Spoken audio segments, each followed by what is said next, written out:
In this lesson, we're going to be talking about different tools that you have available in After Effects. So last time we've talked about the layout, we've talked about starting new compositions, adding new footage to your projects. For this one, I created a couple quick layers that we can demonstrate the tools with. And as you see here, there's two layers down here on the bottom. There's this deep green solid, and this is some text. You can't see this is some text because this eyeball over here in the bottom left is turned off. If I turn that on, you can see it.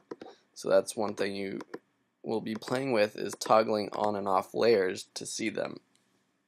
You could also rename your layers by just clicking on it and pressing enter. So I'll do that and call this green star. If you double click a layer, it will open it up in this layer editor, and I'm not going to teach you about that right now, so I would just go back to my composition tab. So we're talking about tools though. So first you have your selection tool, and when you hover over these tools, it shows you in parentheses the hotkey for them. So for selection tool, it's V. So selection is basically for clicking and moving things around on your canvas, and selecting different layers. So if we have both layers up, I can select my text or my star. I can select my text, move it around, move my star around. It also helps when you are changing the size of something. So you can grab a corner of something and change the size. If you grab a corner and hold shift down, it locks the aspect so you can't stretch or squeeze it. And same with the text, you can click and drag and change the size of your text that way. The hand tool, this is for moving your canvas itself, so it's not moving the layer, it's just the canvas. And this works well with the zoom tool, so I'll show you both of them. So the zoom tool is hotkey Z, and it automatically shows up as the positive zoom magnifying glass. So this zooms in, and if you press the Alt or Option key, you can turn it into a zoom out tool. So say you zoom in, but you want to move downwards, you can select the hand tool and move the canvas down if you needed like change something down here on the bottom left start point or whatever. You can so I press Z and zoom out, and move your canvas around that way. You can get your canvas back to being centered and fully viewable, full size, by just clicking fit up to 100% down here on the bottom left of the composition canvas. The rotation tool is for rotating text, or layers rather. So you just click a layer and you can rotate with the rotate tool. So that's pretty cool. The camera tool, this is more for if you're doing 3D work, which we'll talk about in the future, so we won't discuss that now.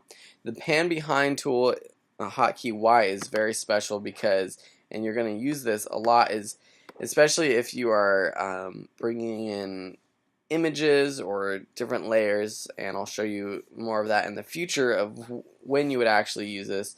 But it basically moves the anchor point of your layer. So right now my anchor point is for the star is in the center, and that's great. So when I rotate it with the rotate tool, it just rotates from the center.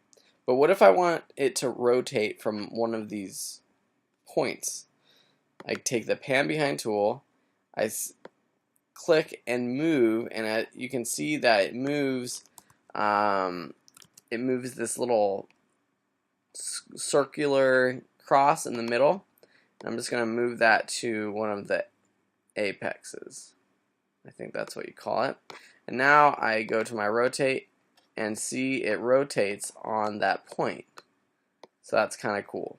So for text, right now my my anchor point is down here in the bottom left, and that's because it is left justified. Say I want to move it to the middle so that I can rotate from the middle, just go ahead and do it like that. So if it was on the bottom left and I use the rotate tool,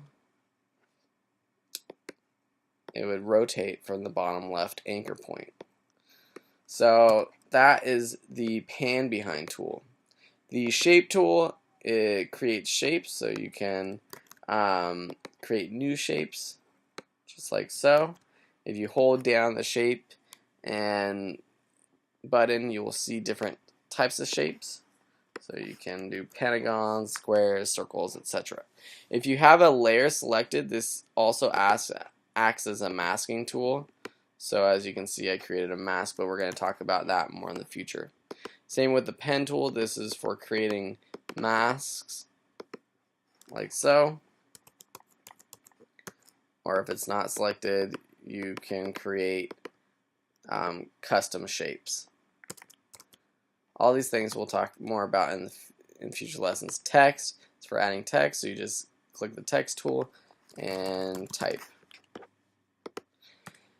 And those are the only tools I want to show you for now. The rest of these are more for image editing. You got the brush tool, the clone stamp tool, erase tool, roto brush tool, puppet pen tools. Those are very advanced topics that I don't want to get into yet. But those are your basic tools in After Effects. I hope you enjoyed this lesson. If you have any questions, please let me know. You are a star. Believe it. I totally believe it. You're taking this class and you're going to be making some awesome After Effects projects in the future. So believe it. You are a star. And I will see you next time. Have a great day. Stay safe. If you need any help, contact me through videoschoolonline.com or just message me through the course sites. Have a great day, and I'll talk to you later. Bye.